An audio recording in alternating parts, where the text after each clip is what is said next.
listening to a One Pint Stand, a Minnesota craft beer podcast that tells the stories of craft beer in Minnesota and beyond. So kick back, relax, and grab a cold one. The show starts now.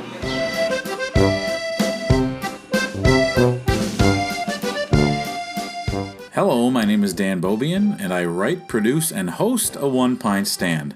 I'm ecstatic that you're listening. This podcast has been a passion project of mine since 2016. This episode has me paying my first visit to Invictus Brewing Company up in Blaine, Minnesota.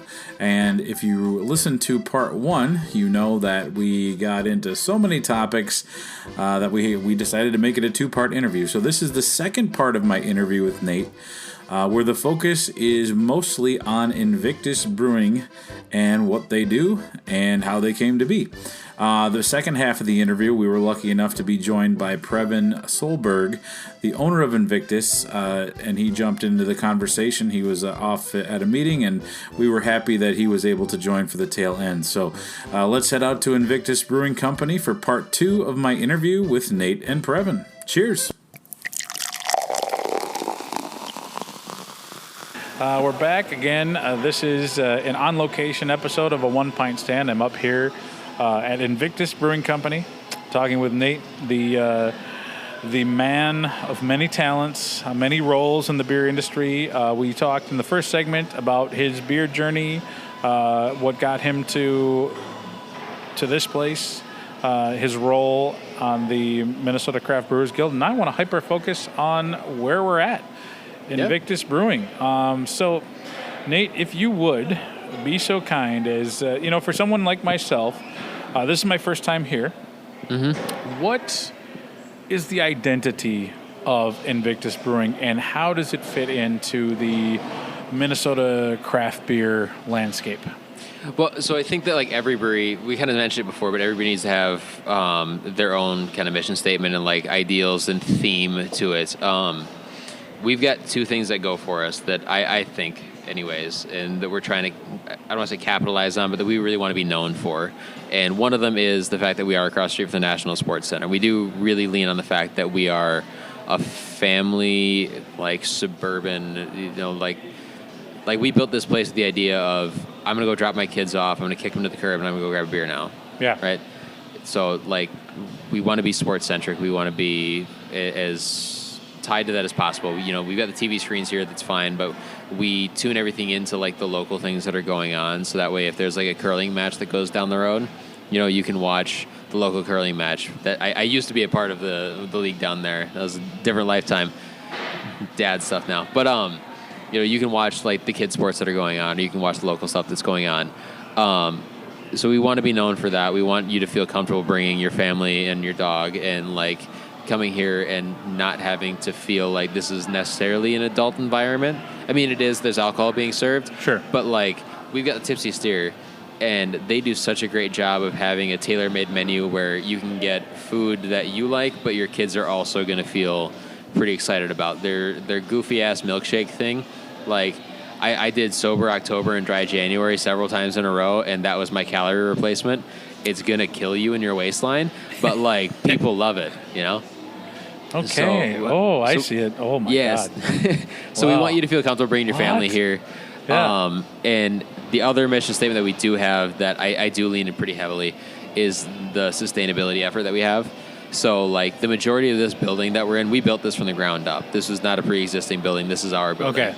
A lot of this is reclaimed wood and stuff. The majority of the ownership, they're from Coleraine. They're from the Iron Range. Like, the wood timbers, whatever the right word is, you see laying around, like they fished it out of a river. We've got a solar paneled roof, so that way, like, all the energy that we have here is from the sun and not from like the grid. We don't produce enough to give energy back, but like we're doing a pretty good job for what it is we do produce. We've got the Tesla and the car chargers outside. It's free of charge for anybody that wants to come and use it. Oh yeah. Okay, that was kind of mind blowing to me because okay. I need to talk about. So we're in Blaine. Okay, that's like what, a third ring suburb. Yeah. I wouldn't. The last thing I thought I was going to find in the parking lot was an electric charger. I think that's really cool. Yeah. Yeah. So that's really neat.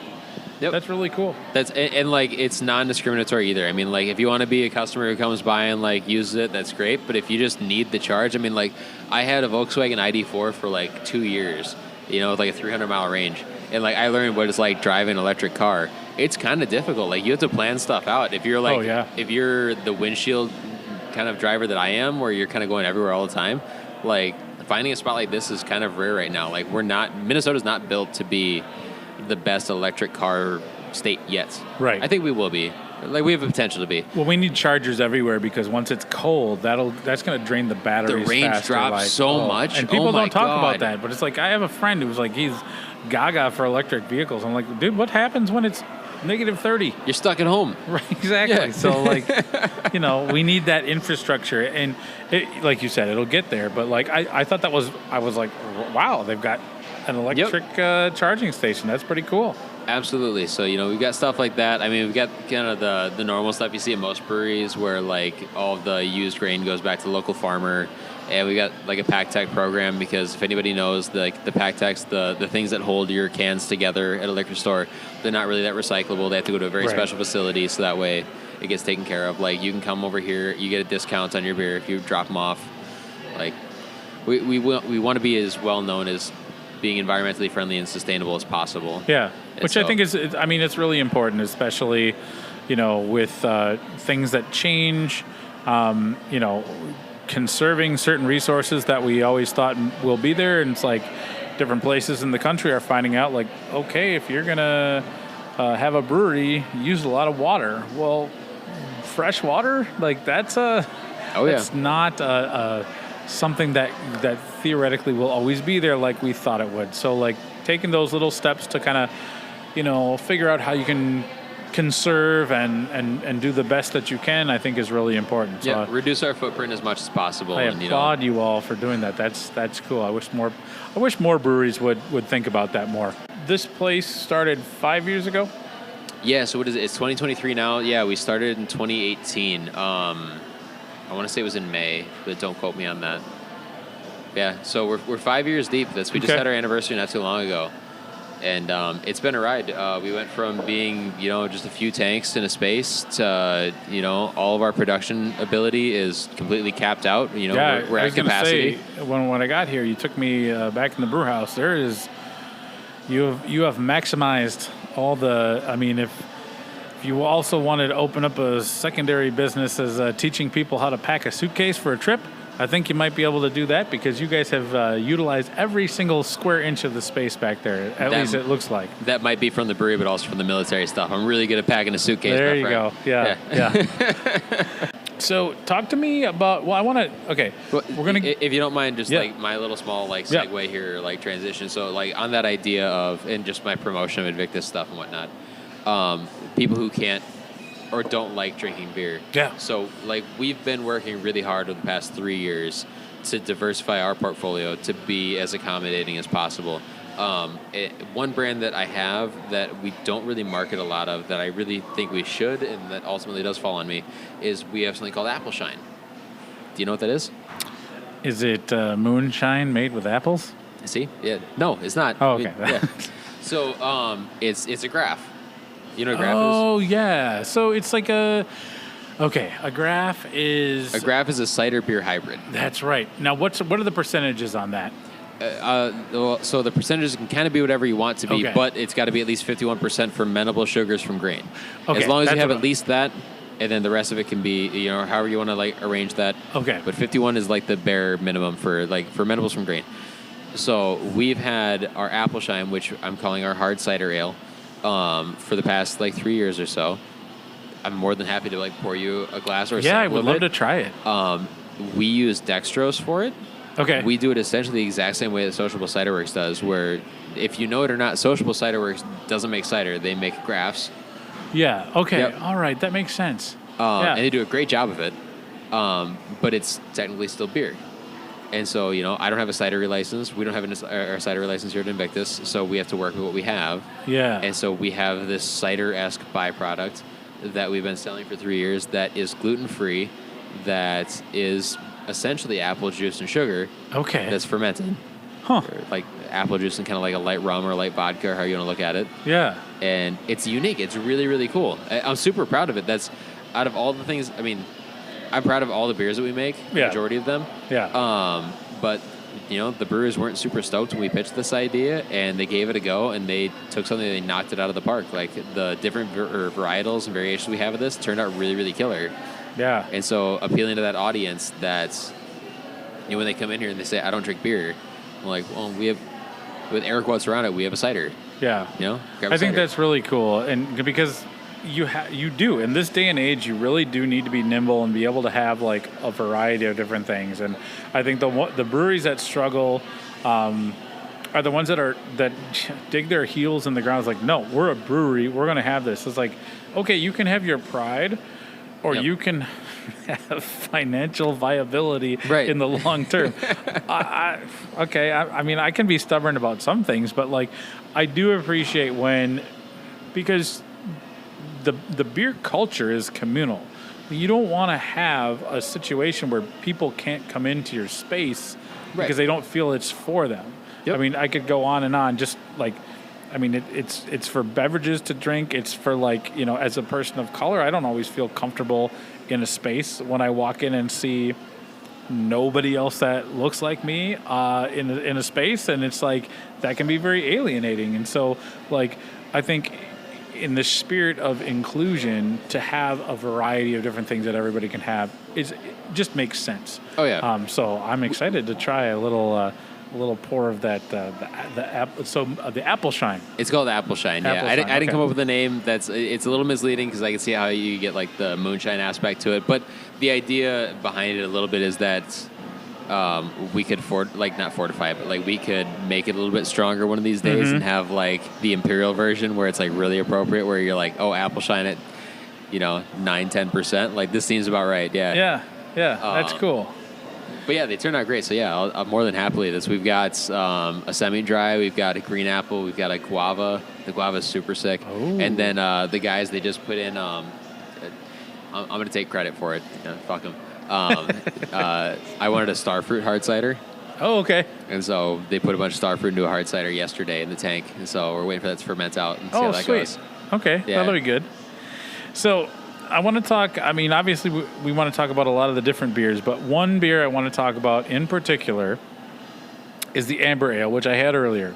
Yeah. Now, we talk about, what got you into craft beer. Long before everybody was doing everything, there were kind of like, if you went into a brewery in like the mid-2000s, 2010s, you would find certain styles that would just always be there because it's craft beer.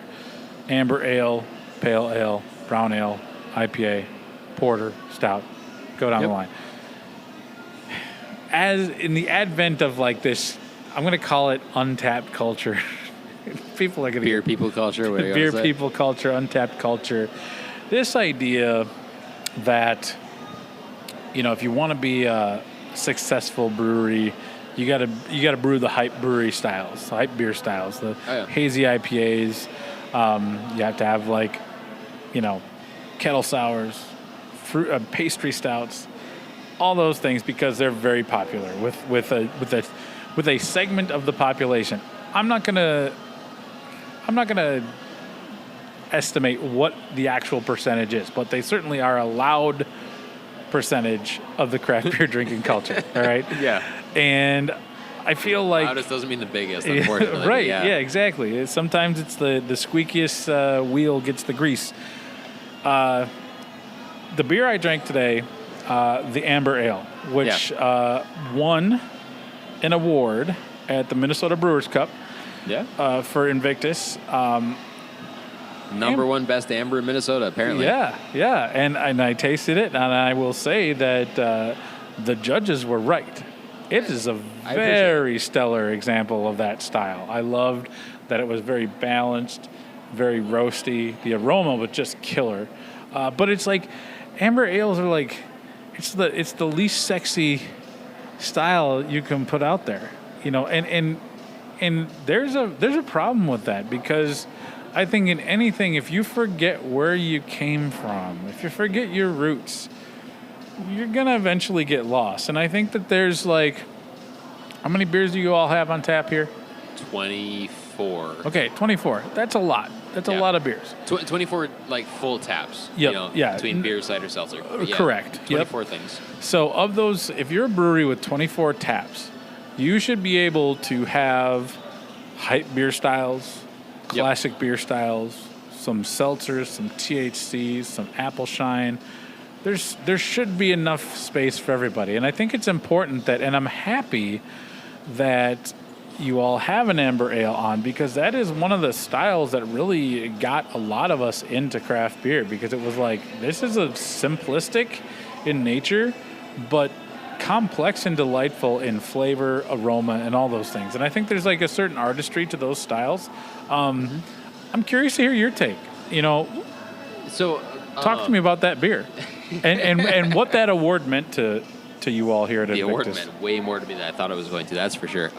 So we made that beer, actually, so I'll give credit to him. Bradley Zimmerman, our original head brewer, who's now a dual citizen, that was his recipe, that was his beer that he came up with like 5 years ago. We had it on tap for our very first day open, so it was one of our 4 flagships that had been around forever. And granted, I'd never like taken the time to submit it to any like awards shows or anything like that. Like the Minnesota Brewers Cup was the first time I took a stab at like really anything. Yeah. But we've kept it going because the crowd asks for it. Like you said, it might not be the hypiest beer in the world. Yeah. I'm in Blaine, Minnesota, so like I work with a lot of like suburban dad folks who I don't deal with the beer people culture as much. Not to say I don't want to. Yeah. But like I see a lot of folks who are just now getting out of their McGolden Light phase. Now they're trying their first hazy, or like a blonde ale is like unique for them. Yeah. And so an amber ale is like, oh, this is one of them dark beers. It's like, yeah, sure, right? Yeah. But and all of the connotation that comes with one of them dark beers is really interesting. Like, it can be very intimidating if you're just getting into it. Yep, absolutely. And so we've kept it as true to style as we possibly can. And yet when I submitted to the Minnesota Craft Brewers Cup, and they actually announced it, I remember I was the only guy there for like representing Invictus. Everybody else, we're all family guys here, but my wife was nice enough to like watch the kid for the night. So that's awesome. I got to go have the free night. And they called my name, and I think I spilled a glass, like jumping up in excitement. I was sitting around with the St. Paul Brewing guys. Oh, nice. And I walked up, and I took my award, and I kind of like looked across the crowd, looking like, am I supposed to give a speech? And I could feel like a tear welling up in my eye, where I was like, this is like we did something. We did something that people really appreciate and they acknowledged, and whatever it was. It was super cool. That's I'm not sure where it is on the wall, but like we proudly display that to this day, and like I'm gonna shout it to the high heavens. As you should. Yeah. We've got an award-winning beer now. We're super proud of it, and it's great having a traditional style win something like that. And now the newer goal is, how do we differentiate ourselves as a suburban brewery to make ourselves as crafty as the people in Minneapolis? How do we wind up creating a synonymous venture as what Barrel Theory is doing, or what Dangerous Man is doing, or what Drecker is doing? Like, what are we going to do to kind of combat those guys or be competitive with that kind of group? Yeah. And so we've got our very first smoothie sour we just recently released. I'm super proud of it. Like another, I'm going to keep forcing beer down your throat till I try it out. Hey, that's why I'm here. I mean, I came up here to have the Invictus experience, so I will try whatever you put in front of me. But I think we're bridging the gap, kind of like what you're talking about, having like as many things on tap to like cater to all the audiences that are there. Yeah. Like we created this beer that we're not really known for, and it turned out exactly the way that when I try the other competitors that are out there, it's the same thing. So the story with the smoothie thing, just because hop from one beer to the other one, we fermented a sour at basically 11% ABV, just a base sour. Okay. And then we diluted it down with so much fruit puree that it's 5.5% ABV. Okay. And so if you want to envision what kind of soup is in a can right now, I don't, but for the listeners, this is it's 50% mango and raspberry puree in a can with bubbles and alcohol in it. And then we rested it on marshmallows. Right? And as I say these things out loud, like you start drifting off of the path of what you think beer is. Yeah. Yeah. But it tastes great. Again, that's like what people want. Yeah. And that's the thing. It's like you have to do that. I just I don't know. I think visually there's a lot of things that you just described that I have that I've got thoughts about. But, I've seen what is it? What do they call that series? The Chonk series? Yes, the Sunday sours. Yeah. I've realized their methodology behind Drecker is different emulsifiers. Yeah, okay. Their Chonk is their Sunday sours. It's like whatever it is. That's a lactose-based sour. Yeah. They've got Brains, which is I want to say that one is the ice cream, but I'm not sure. But so it's different bases that they use to keep everything in suspension. Okay. And then it also sweetens it up as well. And it's like, to me, it's like, I think some of those, like, I will drink all of them, but just a 4 ounce is fine for me. Because it's very sweet. But, like, it's what the people want. And it's so crazy. I mean, if you think back to, like, what So, like... Sorry. So I wrote a thesis paper in college about, like, about Goose Island, their title, like, how the craft beer industry wound up becoming a booming thing of what it is. And it also was, like, tied to, like, the colonization of American beer and whatnot. But, I mean, like, when Goose Island came out, they invented the barrel-aged beer, and that was unique then. That was, like, 1988. Yeah. The idea of, like, whiskey barrel, it was like, oh, my God, that's so, like, rich, and that's so heavy, and, like, that's so drastically different from what beer is. Yeah. If they could look at us 40 years later. And then we're like, hold my beer. It's like, we're going to be putting an 11% beer, sour beer. We're going to pump fruit puree and let it rest on marshmallows. Like, what do you think of that? Like, what's it going to be like in 10 years? It's... I'm hoping there's got to be something to do with V8 in, like, another 10 years. It'll be the Bloody Mary beer craze, which I could get behind as long as you put a beef stick in there. Yeah.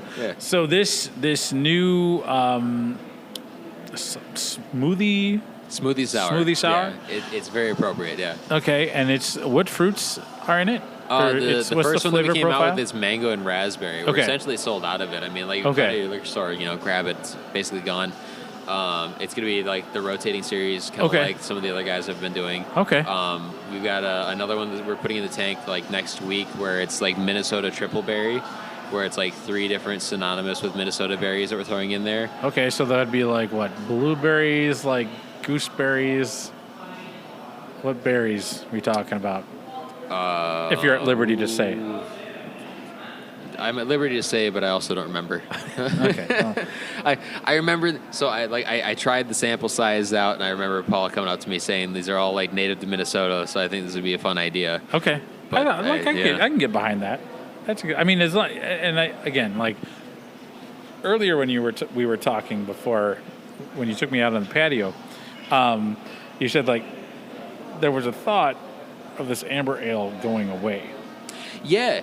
So we've had the amber ale, like I said, for 5 years now, and I mean it sells. We're happy that it sells. We've canned it plenty of times. We throw it out in like the outside distro market and whatnot.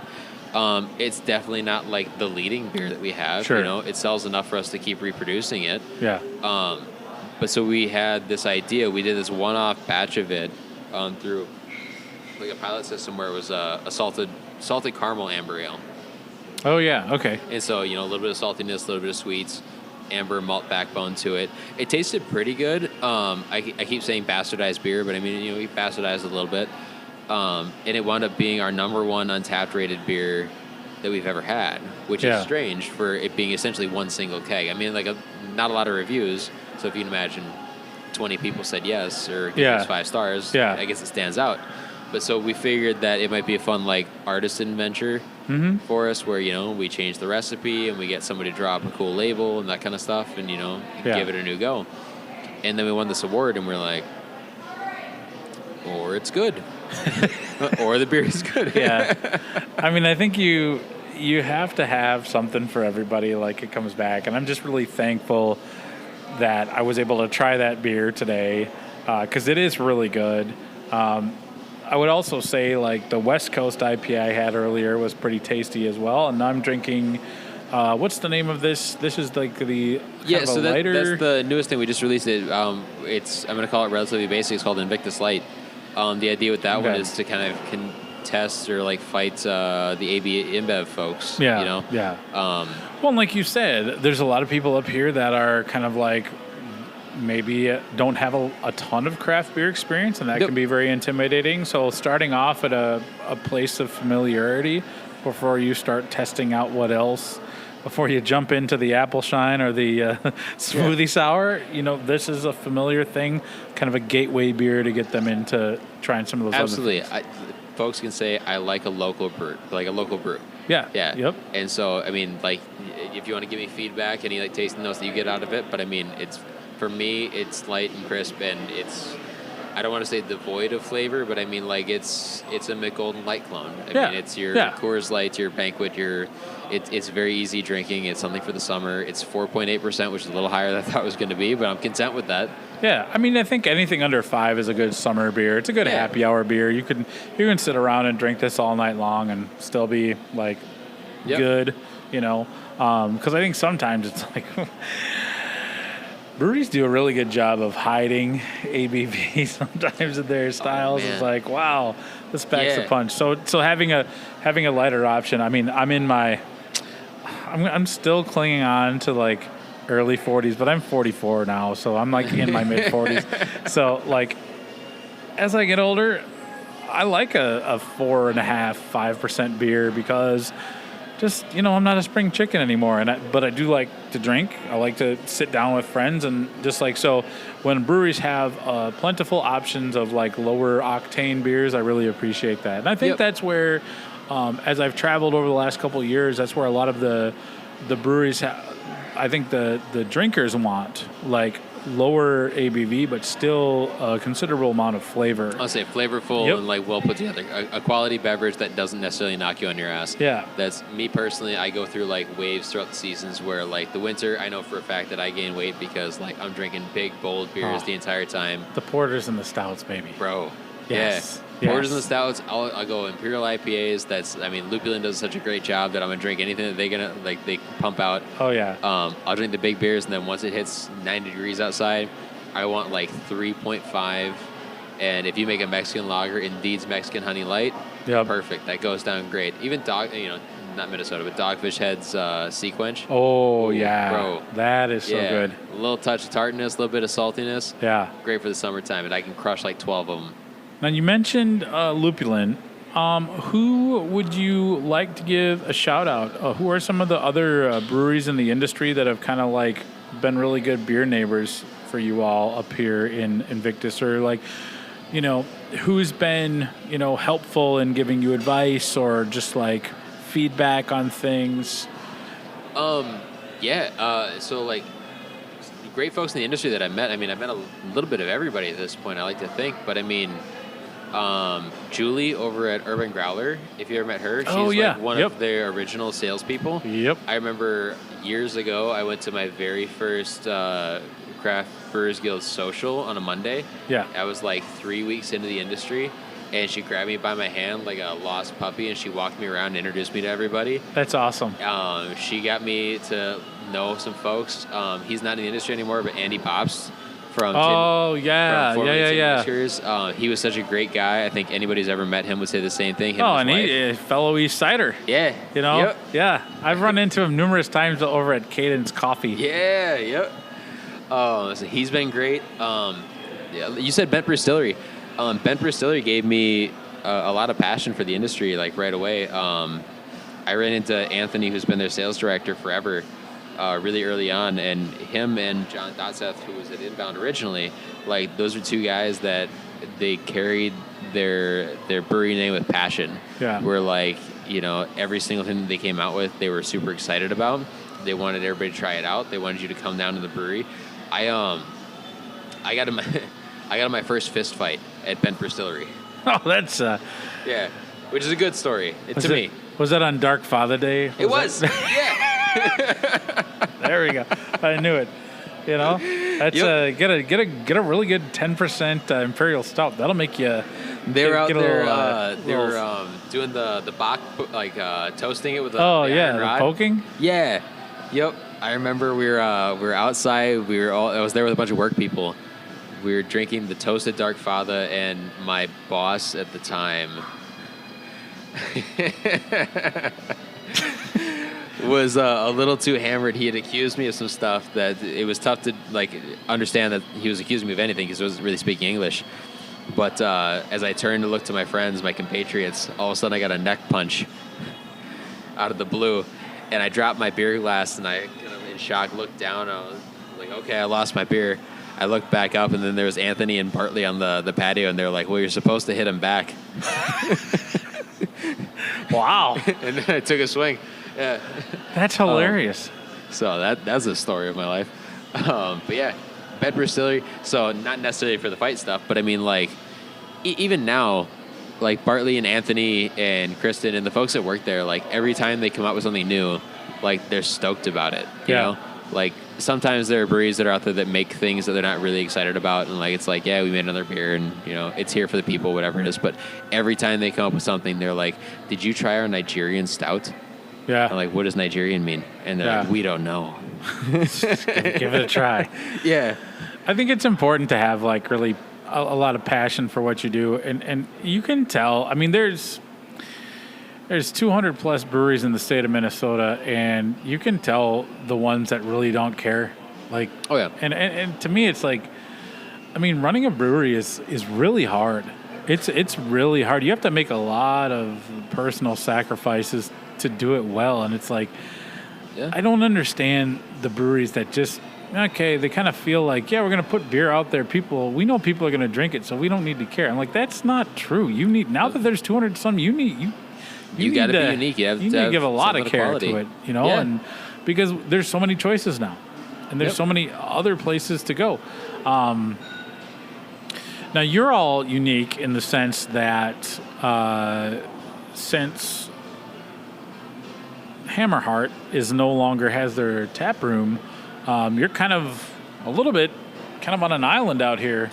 Basically, right now, I mean, like anybody who's looking to open up a brewery over here in the north suburbs, hit me up. Like, Yeah. I'm going to fully support you, sincerely. Like, I want to have a neighbor.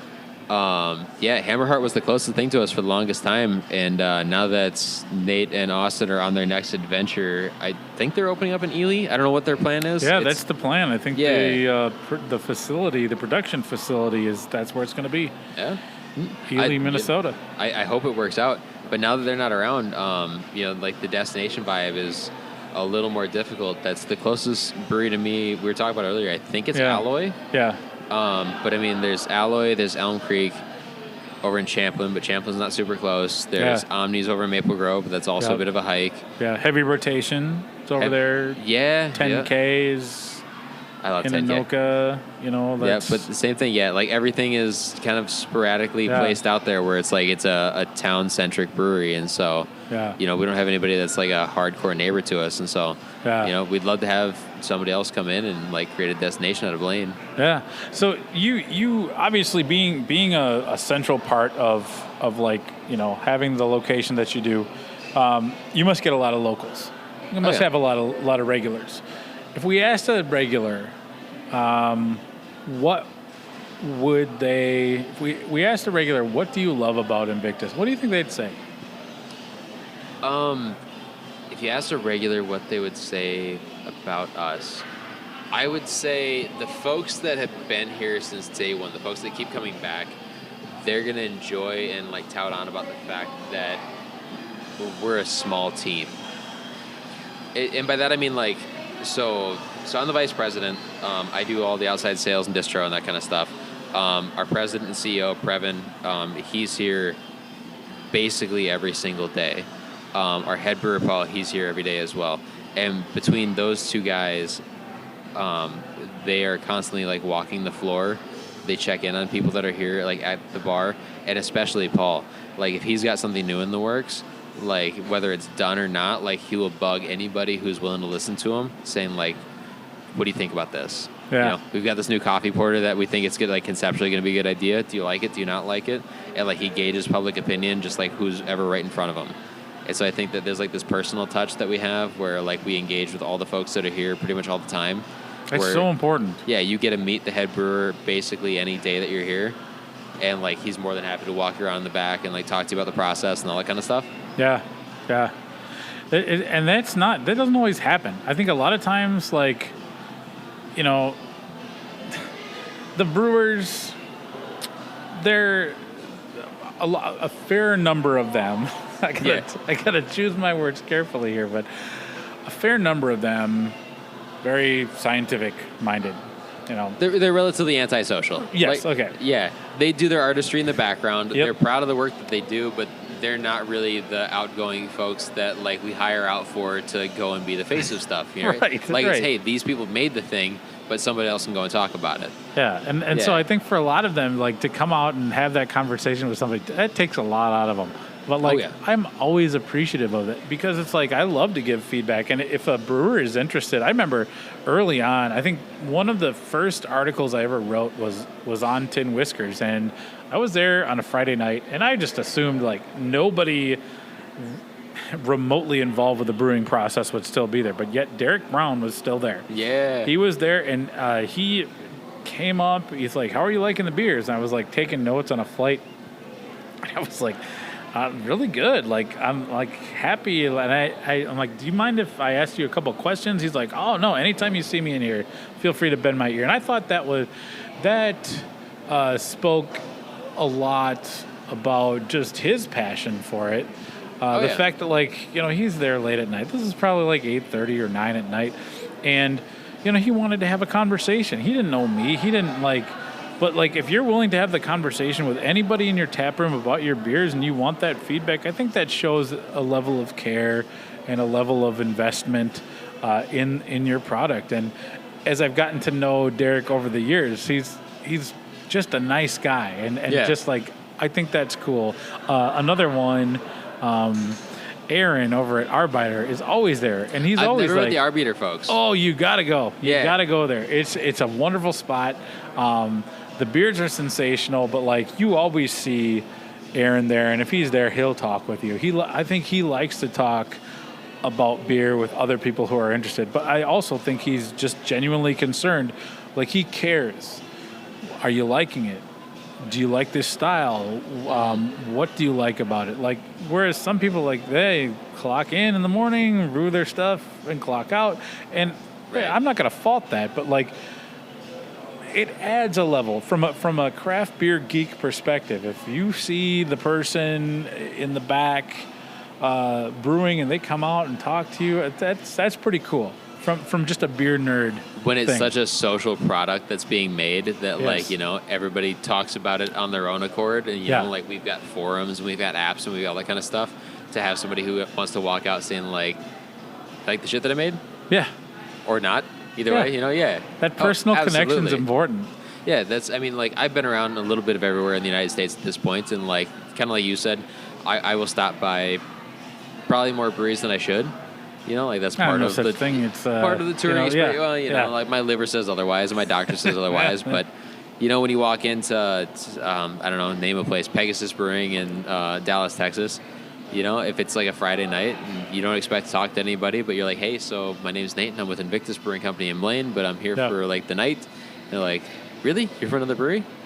Come on back, man. You got a second? That's awesome. Yeah. I love that aspect of it. If I didn't have a podcast, if I didn't have a blog, I'd still be going to breweries. I'd still be trying everything because I think it's fun. And I think that the ability to sit down with you and have a beer conversation is super special to me because I'm learning more about this place, I'm learning more about you over this beverage that we both absolutely love. And I think that's so special. And that's why craft beer is a good thing. Now, I want to talk a little bit about a recent article that because I think there's. Can you hold on for 1 second? Yeah. Like my beer is empty. Oh yes. And I know for a fact this is going to be a conversation. All right, we're going to pause again. Here we go. Hey, thank you so much for listening. Hopefully you're enjoying a 1 pint stand. My aim is to help spread the word about craft beer. Enjoying craft beer is a passion of mine, and I love chatting about it with other people. A One Pint Stand has a goal of helping breweries tell their stories.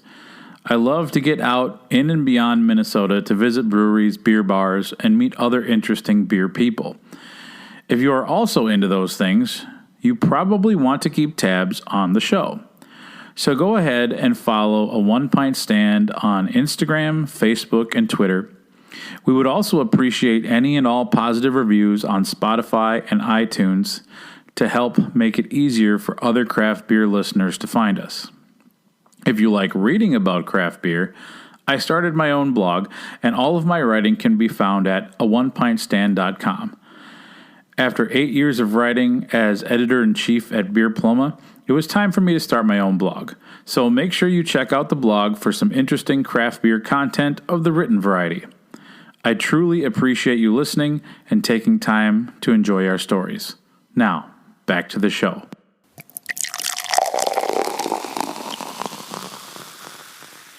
Okay, we're back. So I want to kind of talk a little bit about an article that I read, kind of came out the last couple of days on slate.com.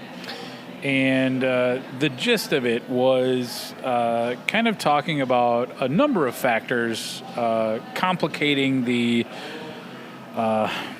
perceived viability or perceived smooth sailing of craft beer as an entity.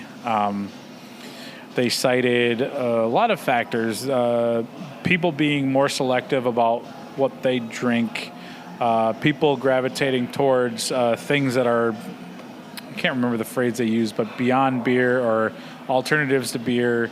They talked about THC. They talked about a lot of people kind of moving away from alcohol and kind of gravitating towards THC as a way to kind of switch things up, or they examined their relationship with alcohol and realized that that it was problematic for various reasons. But one of the things that stuck out to me in the article was they kind of highlighted a segment of breweries as being kind of at risk, or being, having a tougher go than others, as kind of like the mid-sized breweries. And I guess depending on where you are, what part of the country you're at, that number might be a little different. But basically, if you're a brewery focused on distribution, that you have a tougher task ahead.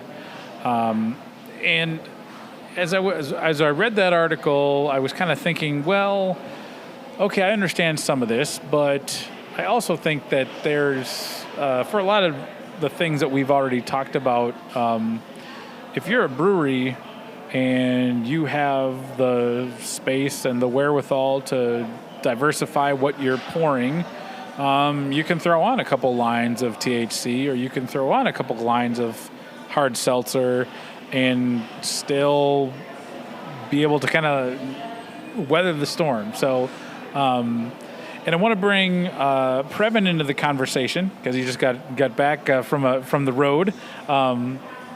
And you are one of the co-owners of Invictus. So yeah, just grab the mic there, and I don't know. What are your thoughts on that? As a in Minnesota, you're kind of flirting with 2,000 barrels of production. You've got a lot of different. You're not just tap room only. You are on tap at a lot of other outside accounts. Do you feel that there's a storm coming, as this article kind of alluded to? I don't know if I'd go as far as to say that there's a storm coming, but I don't think running a craft brewery is going to be as easy as it had been in the past several years. Okay. From 2005 or 6 to the mid, 2015, 2020-ish, until the pandemic really seemed like, just build it and they will come kind of a scenario, with maybe a few exceptions out there. But I don't see it. I don't see the whole industry imploding. Yeah. But I do see us as an industry needing to employ, just to be a lot more business savvy than just saying we're just going to make great beer, or we're just going to make beer that we like. Yeah. What do you think if there's a piece of advice? Let's say somebody is starting a brewery tomorrow, and their goal, they've looked at all the different business models and options, and they've landed on, okay, we're going to go big. We're going to start off big right out the gate. We want to shoot in our first year to produce 7,500 barrels. What's one piece of advice? Nate is shaking his head. What's one potential pitfall that you would advise them to be really cognizant of if that's their plan? Well, to produce 7,500 barrels in your first year, I think would be very, very challenging for any brewery to do. Obviously, if you come in with enough money, or you have enough connections in the industry, or there's varying factors that you could do that. We were not that brewery. We're still not that brewery. I don't think many places are that brewery. Just for hypothetical purposes. But I think. But even if you are planning on to get there in 5, 6, 7 years, it's certainly doable. Just because an industry is I guess I'll say stagnant or slowing down, or maybe even with THC now becoming legal in Minnesota, we might even see a decline. There's a lot of evidence that indicates that in other states where they did legalize THC, that alcohol sales decline. So I think we should be ready to deal with that as an industry. But I don't think if someone's hoping to do that, if you've got the resources to do it, then and you know what you're doing, then I would say sky's the limit. But like most breweries that don't have that level of resources, I think my advice would be run your tap room, set up the best experience you can in your tap room, listen to your customer, because I have a saying here that my opinion doesn't matter, and obviously I don't mean that literally. It does matter to a certain degree, but I will say that our customer is going to be the one that's going to drive what we make in a lot of ways. Maybe not 100%, but certainly a very significant point. We're gonna make beers that people want to drink to the best of our abilities. Yeah. And I think some breweries that maybe haven't been as successful in the past have stuck to their guns and say, we're going to make the beer that we like, or that we want to make, or that we're proud of, instead of saying we're going to make the beer. We can still do those things, and we do that too. If I had my way, we'd make three beers. That's it. Because I don't, but that's not reality. That's not what our customer wants. Yeah. So listen to your customer. Do you feel like, what you're brewing and kind of like it seems to me kind of, on the outside looking in, it seems like you do listen to the customers and you do pay attention to what people want. You are kind of equipped to weather this impending storm. Do you feel like, you've put yourself in a position to do that? Like when you see an article like that, how does it resonate? Do you get scared, or are you just like, I understand what they're talking about, but I feel like we're in a good place because we kind of already have this in place? And like you said, the THC is the wild card. I don't know, obviously not every state in the union has that ability. And so maybe this article isn't necessarily talking about us in Minnesota, because I know that for a fact that in talking to a lot of different breweries that this THC phenomenon has been just like a B12 shot in the arm of like revenue. Yeah. Where are you at with that? Well, so we're a little different than most other breweries that started getting into the THC thing. We sort of slow rolled it in the beginning. I'm the kind of person that I want to know what I'm doing before I really jump in with both feet. We had several challenges with our insurance company and just a number of different things. We set up a separate business for that, so that there's liability issues that hopefully we protected the brewery.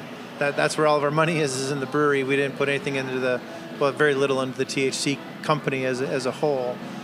utilizing the brewery's resources, obviously. But to answer your question, does it kind of scare me a little bit? I don't know that I would say it scares me, but it's certainly something that is worthy of paying very close attention to and having the ability to adjust as the market adjusts. Yeah. We did that with COVID. We did it we're constantly doing that. Yeah. So I think the breweries that can do that are going to be fine. Yeah. People aren't just going to stop drinking craft beer. It's not, right. But yeah, they might drink less of it. Yeah. Well, I mean, I've noticed I've been drinking less of it just because, like, my age and certain health things. It's like, I mean, I still love beer, but, like, I'm more cognizant of how often and how much I drink. And that doesn't mean I'm going away from it, but there is a certain amount of, like, I'm like, gosh, I mean, I don't go to the liquor store very often anymore like I used to. And I feel kind of like, God, I hope, I mean, I'm like one person, but, like, yeah, I could see how those changing habits would be a cause for concern. I think the days of people opening up and like, I feel bad for like Summit. Their brew house is one size. They don't have anything other than that big ass brew house, and so they can't scale down. And so it's like, I think those days are over. But I think, like you said, if you're nimble and you can adjust, I think, like everything, it will be okay. It's not going to be as bad as the article kind of made it out to seem. But I don't know. I know that when I was in 2018, I was at the Beer Bloggers and Writers Conference in Delaware. The keynote speaker was Sam Calagione from Dogfish Head. This was before they merged with Sam Adams. He said, like, things are going to get rough for those size breweries because a change is coming. Yep. And I think he was kind of referring to, and he had no idea about COVID. I think he was just talking about like the size, your size and your ability to pivot. And I think he saw that the habits were starting to change. I think that's why Sequench was kind of a departure from a lot of the other beers that they were doing. Wanted to market more towards like people who were not into beer.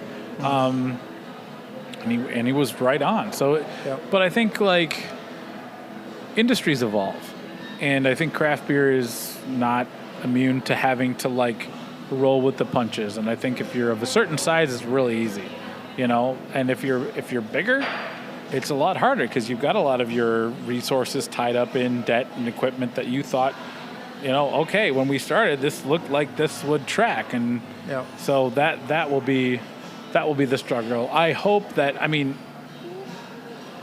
people still support their local craft brewery. I think that it's really an important part of the fabric of our society, being able to come into a place and meet with people and get to know new people. That's very important. So, but yeah, I read that article. It's just like, this doesn't paint a rosy picture of the industry, but well, I didn't see that specific one, but I did see the one that was in.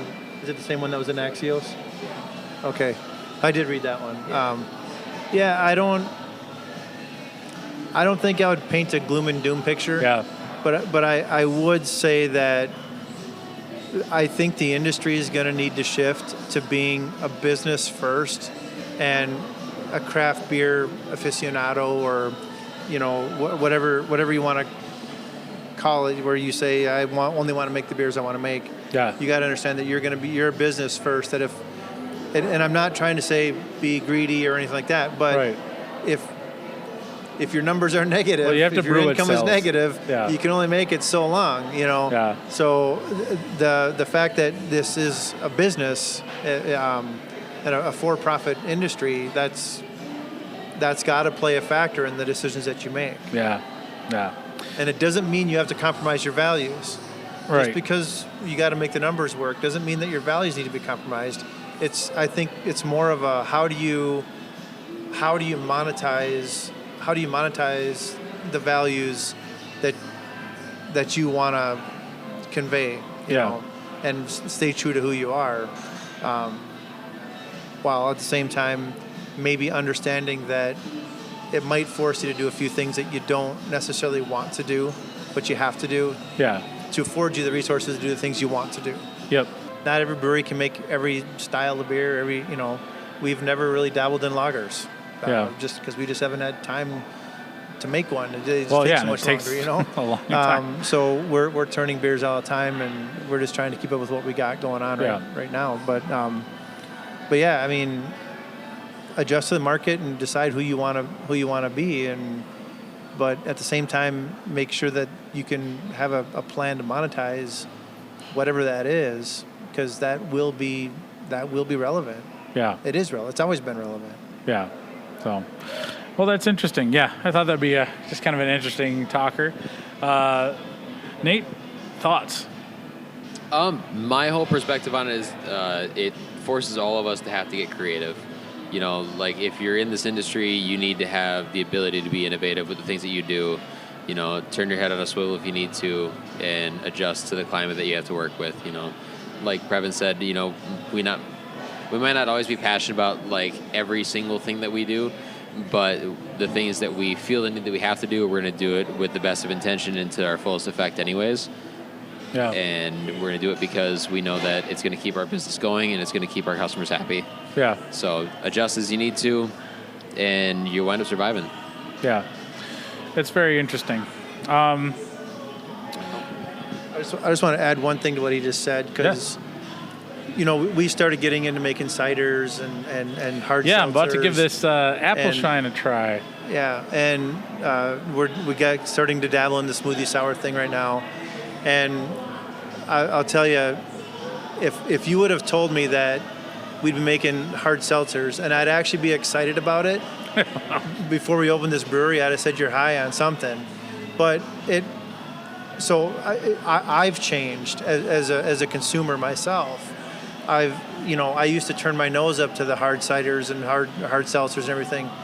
Now that we're making them, I can really appreciate the place that they have in the market, and how that really helps our business and brings people in that wouldn't otherwise come in and drink our beer. We don't have to be passionate about it, but I would say we sort of developed a passion for at least some of the ones that we were doing, and we have fun with them, you know, now. So be willing to change, and like Nate said, innovate. I think, when you know, my grandpa had a saying. He said, never stop learning. Right. You know, the minute you stop learning, you start dying.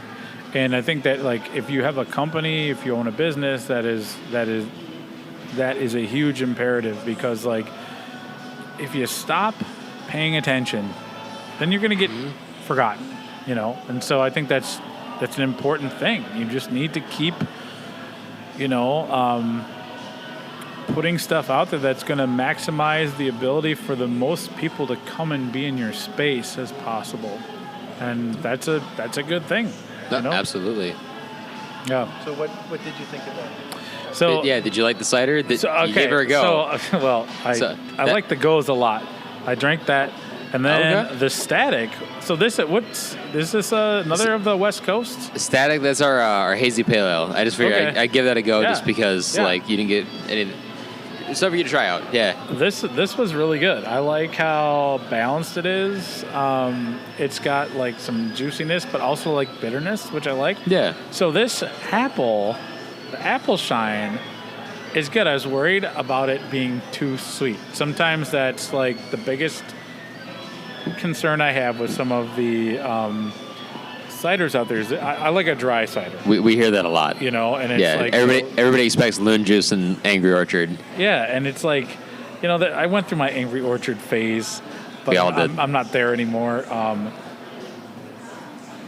This kind of it's got like the just perfect amount of sweet, but then there's like some dryness in the finish. Makes me want to keep drinking. Yeah. You know, I'm not going to do a full pour of the smoothie sour, but I would knock back several full pours of this one, because this is really just balanced and It's really good. Several full pours of that. It was my detriment for my 4th of July weekend. Oh. Yeah. Yeah, so not today, but... So it's interesting that you mentioned that, because when we spent a lot of time trying to design that's the base of everything, all the other flavors that we do with the apple. Yeah. And we designed that to be, I would say, kind of probably more semi-sweet, semi-dry, depending on how you want to define it. We didn't want to come out, because when we ferment it before we back sweeten, it is super dry, like really, really dry. Yeah. So we had to back sweeten it a little bit, but we wanted to kind of be just a very well balanced. I think you nailed it. It's just right in that. Yeah. For my palate, it's right in that sweet spot. Yeah. Now you will find that once we start getting into the flavors, you see you got a green apple sitting there as well. You will find that to be a bit more sweet, because we do add in some additional sugars off of that same base. So that is going to be a little. Oh yeah. That is going to be a little sweeter. Yeah, this almost kind of smells like a mead, almost Yeah. a little bit. Positive notes. Careful, I'm sensitive. I cry at night. Yeah, no, this isn't too sweet.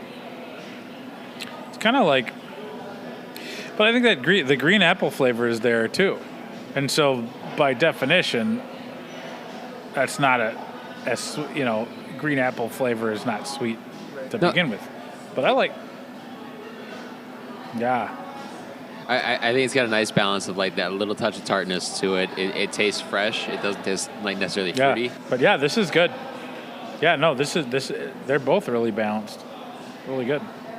Yeah, Like I said, you got to innovate, man. That's we came into it not really knowing what we were doing, but after trial and error, like we're pretty proud of the cider line. And like I said, look forward to, or anybody's listening, look forward to the starfruit thing that we got coming up next. That's my little brainchild. I'm going to take a little bit of credit for that one. I'm stoked about it. But we intentionally did that one for Pride Dabbler like 3 years ago and went off without a hit. And so we're doing it on like a more massive scale, but they put it in the tank on Monday, and I think it's going to turn out to be pretty sick. Yeah. All right. Well, now, so the last thing, we have one last bullet point on the agenda. Yeah. So we talked about. So, Nate, tell me about your upcoming venture. Of all the things that I put my hands into. Yeah. Well, earlier when we were talking, you're involved here. You're involved with a nonprofit. You were talking about Open Arms of Minnesota. Yeah. I'm with the Craft Brewers Guild, and and then I'm owner with a very little O for a new brewery that's going to be opening up over in Burnsville called Trove Brewing Company. Okay. Yeah. And that's all things, if everything goes well, opening in the fall. If everything continues on the right trajectory, yeah, Okay. It sounds like September is going to be the opening date. Always subject to change. You never know what's going to happen, but things seem to be going on the right path. And it's we're going to be across the street from Ineffable Brewing Company. Okay. It's a brewery full of delightful things. Thus the name. Yeah, and I like it should that. be a cool little community spot. That's it's a very big invitation for all industry folks to come by for like the first week and hang out. We'll have a date relatively soon-ish. Okay. And well, I'll look for that. I love the excitement of a new brewery, and kind of like we mentioned before, this industry being such that it is, you're going to get tons of support. You're going to get a lot of people coming in, and I think that's got to be very exciting for you.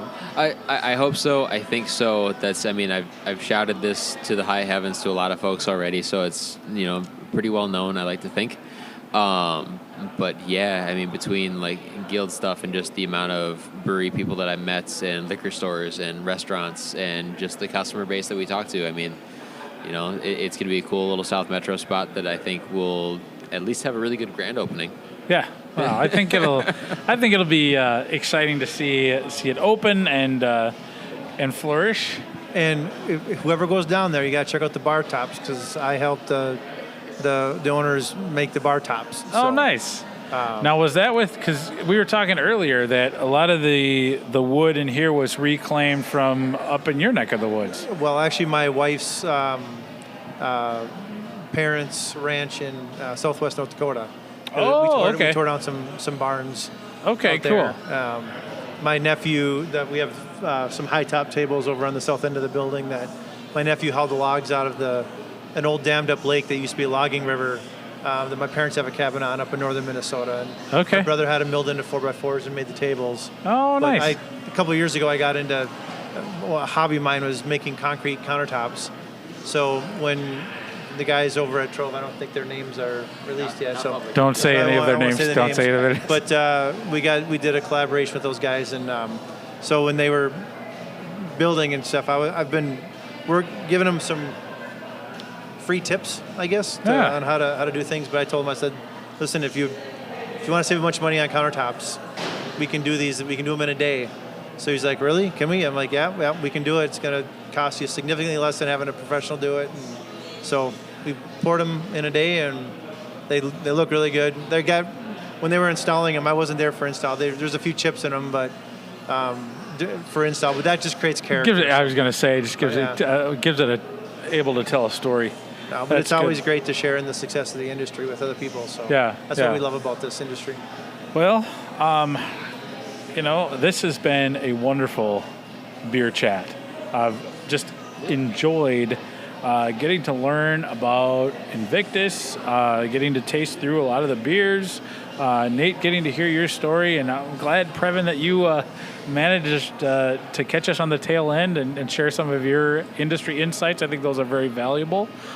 So that brings us to an end of another episode of a One Pint Stand, and I think this is going to wind up being a two-parter. I think we have so much content in this episode that we're gonna slice it into two parts, which is great because we've had a lot of great beer conversation today. So thanks for letting me rant a little bit and go down my ADHD trajectories, man. Whenever you want to rant, let me know. I'll bring the microphones.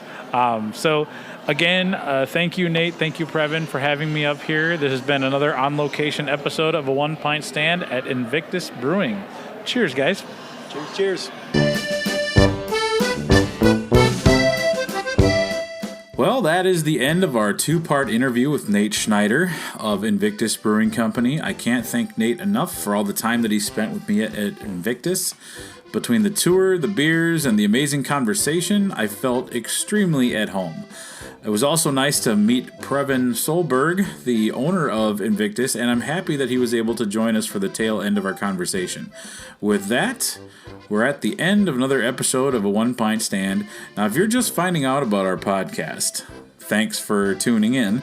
If you've been a follower of a One Pint Stand for a while, I can't find the words to express how happy and grateful I am that you continue to listen. I've been working very hard this summer, sitting down with people and talking beer. We've got some great content coming up. So, spread the word, tell the others. Maybe we can start the revolution and get the party started.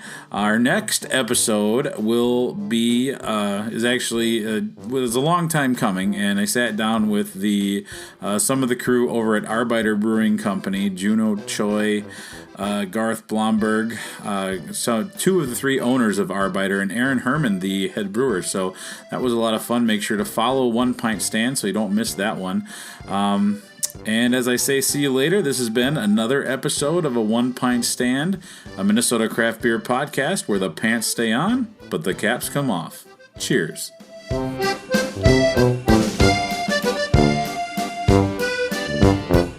Okay. And so if you want to envision what kind of soup is in a can right now, I don't, but yeah, sure. For the listeners, this is it's 50% mango and raspberry puree in a can with bubbles and alcohol in it. And then we rested it on marshmallows, right? And as I say these things out loud, like you start drifting off of the path of what you think beer is. Yeah. Yeah.